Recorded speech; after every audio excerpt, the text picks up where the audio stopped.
Преди 12 години тя покори олимпийския връх. Направи го категорично, с максимална точност, с необходимата доза късмет и записа името си в историята като първата българска шампионка от зимна олимпиада.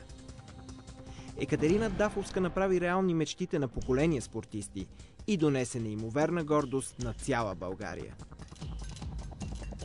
В Нагано преди 12 години една биатлонистка от Чепеларе се превърна в българската Екатерина Велика.